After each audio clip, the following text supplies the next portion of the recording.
Hi everyone and welcome to a new video here on the channel. So I am flying solo today. Oh, Star Wars pun not intended.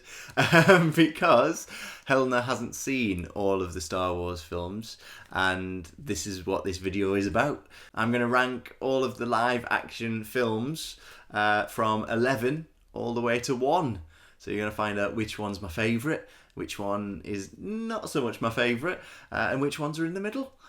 So yeah, this is all the live action films. I haven't included any of the animated feature-length films, mainly because I haven't actually seen them.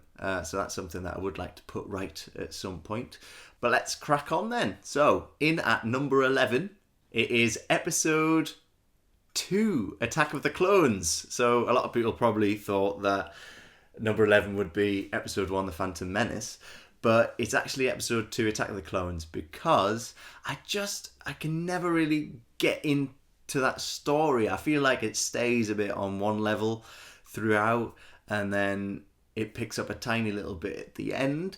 But I just think there's something about that film that didn't quite click for me. And so, yeah, that one is at number 11. So in at number 10 is episode 1, A Phantom Menace. There's definitely a gear shift from the originals to episode 1. It jolts you a little bit. Yeah, they're really inserting a lot of humour and quite like obvious in your face, this is trying to be funny humour.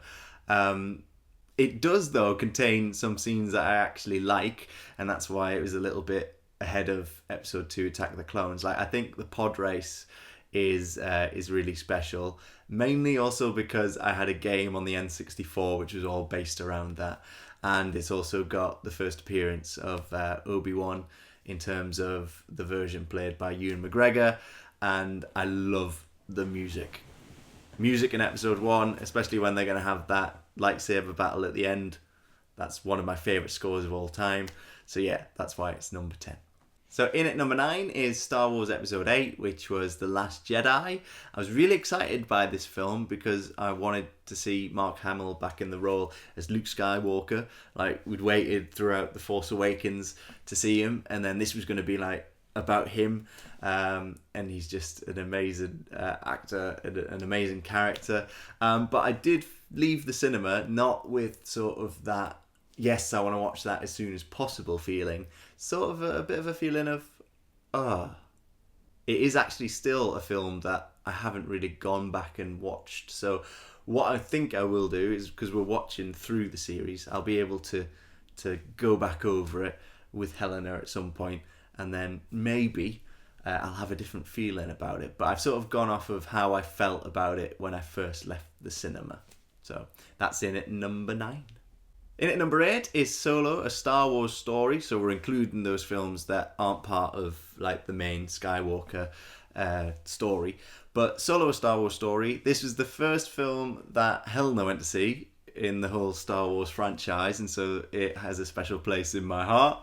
And I thought going in, I'm not sure I'm going to like this because there is only one person made to play Han Solo, and that is, of course, Harrison Ford. And so I didn't know how I would feel about the film. But it was fun. It just took you away for the time that it was on. It was really enjoyable. It was great to see the interaction between Han Solo and Chewbacca. The more Chewbacca, the better. And yeah, it was just a really good story, I thought. But I did still struggle seeing someone else play the character. It was almost like it was taking place in a parallel universe for me. So in at number 7, this is quite apt, it's episode 7, which was The Force Awakens. So this is like full Disney mode now. I think is this the first Star Wars film that was produced by Disney, and story was by Disney. So we didn't have George Lucas at the helm. For this, I think it was J.J. Abrams, who had done a brilliant job with the Star Trek movie and now was working on Star Wars. And I know that this gets a bit of a bashing because the plot essentially is like the same as A New Hope. But I actually quite liked that, and I liked how sort of history was repeating itself. Something that I absolutely love about this film is the return of Harrison Ford and Carrie Fisher and the character of Chewbacca. One of my favourite scenes of all time is Han Solo going back into the Millennium Falcon saying, "Chewie, we're home." So, number 7. In at number 6 is Episode 3, Revenge of the Sith. This is, in my opinion, the best film out of the prequel trilogy. Mainly because this is what I was watching the prequel trilogy for. I was really excited by the prequel trilogy because you were going to see that transformation from Anakin Skywalker into Darth Vader, and you spend the first 2 films, I think, just thinking, when is it going to happen? When is he going to turn bad? And so the third one dealt with that. There are just some really nice moments. I think Ewan McGregor really just gets the Obi-Wan character to the point where you could really connect them between 3 and 4. The lightsaber battle between Obi-Wan and Anakin. I mean, I know there is a lot of CGI in these prequels, and that's sort of why the prequels I don't hold in as high regard as the originals. The CGI sometimes can just distract you from what's going on because it has developed so much now that it's really obvious that that's a computer generated person.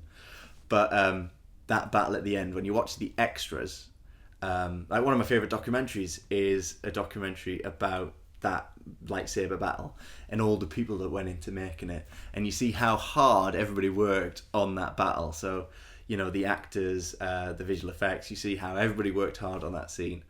And that battle, that scene, also the dialogue with Obi-Wan and Anakin, just the emotion as well, takes it higher up the list for me. So in at number 5, so we're getting towards the top end of the list now. This is Star Wars Episode 9. It's the one that I'm wearing the Spirit jersey for. So Rise of the Skywalker. And I really, really loved this film. I'm like where I said The Last Jedi, I walked out and I thought, I don't know when I'm going to watch that again because it didn't quite hit the spot for me. This one, I walked out of the cinema and I thought, I want to watch that straight away. I could have quite happily bought another ticket and gone straight back in. I thought it was good fun. It was everything that I thought Star Wars should be. I know that some other people didn't actually think this way, but for me, I just thought it was the best, definitely, out of the 7, 8 and 9 trilogy. Yes, they sort of forgot about some of the things that had happened in The Last Jedi and they sort of brushed them under the carpet, but I thought they handled like the death of Carrie Fisher really well. The way they inserted Princess Leia back into the story, I thought that was great. And yeah, I thought I would put it as number 5. So in at number 4 is Return of the Jedi. So this is where Luke Skywalker really takes on his role of a Jedi. The opening bit where they're at Jabba the Hutt's place and he comes in wearing his black Jedi gear and just has a lot more attitude. I think Mark Hamill is brilliant in this film. There are so many quotable lines and scenes. The scene with Yoda makes me cry every single time. And then you got the cute Ewoks at the end, which are Helena's favourite. So, number 4, we've got Return of the Jedi. So in at number 3 is actually Rogue One, A Star Wars Story. I was blown away by this film when I saw it, and I just thought immediately after I'd seen it that I can't remember which one. Had Force Awakens been out before then?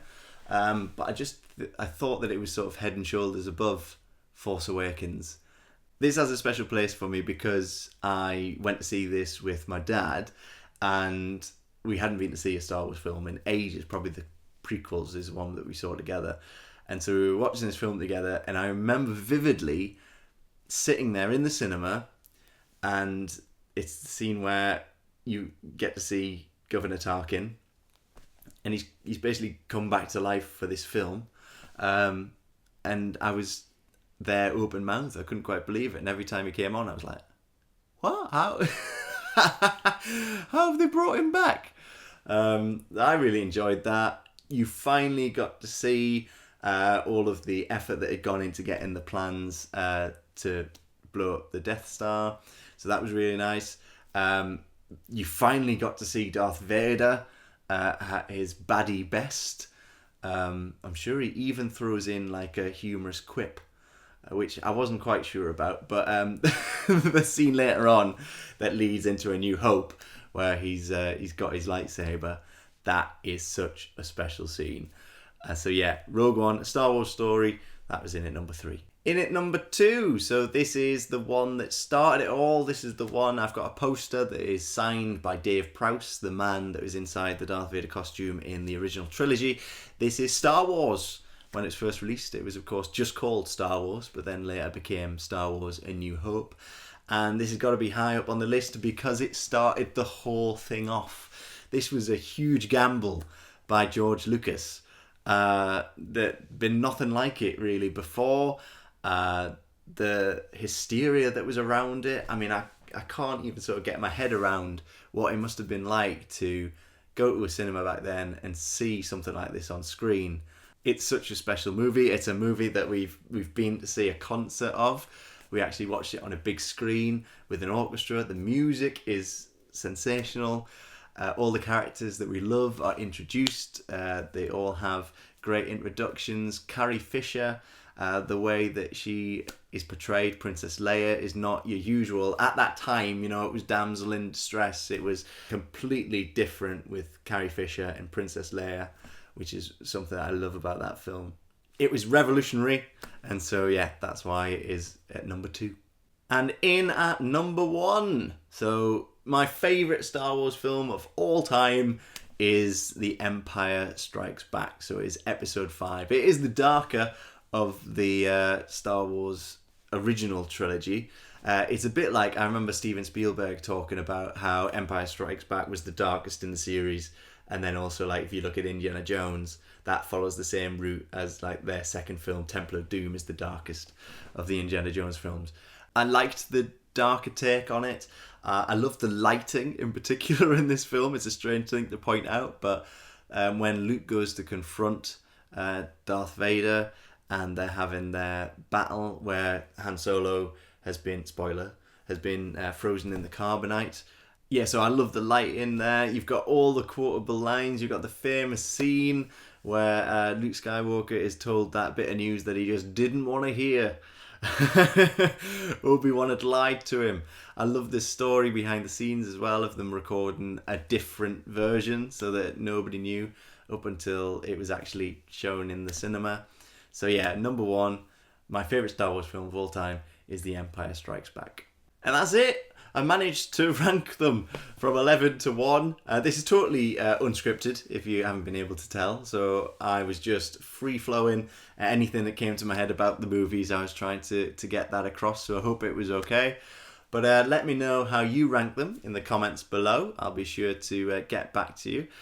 This is purely my opinion. I know that everyone will have their own take on which Star Wars film is the best and which one is not so good. But yeah, you know, they are all part of the Star Wars universe, so they are all special in their own way. They add up to what we've got now in terms of Star Wars. But yeah, hope you enjoyed, and we'll catch you in the next video. May the Force be with you. Bye.